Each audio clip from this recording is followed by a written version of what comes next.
മകരവിളക്ക് മഹോത്സവത്തിനായി നട തുറന്ന ദിവസം തന്നെ വൻ ഭക്തജന തിരക്കാണ് ശബരിമലയിൽ.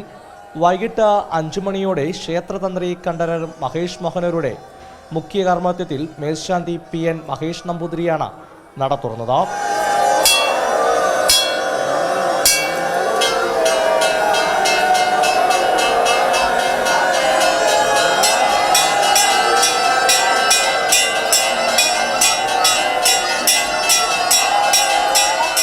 മേൽശാന്തി 18ാം പടിയിറങ്ങി ആഴിയിൽ അഗ്നി പകർന്നു.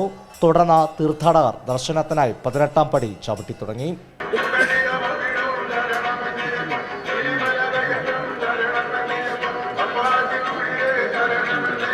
നട തുറന്നെങ്കിലും ഇന്ന് പ്രത്യേക പൂജകളുണ്ടാകില്ല.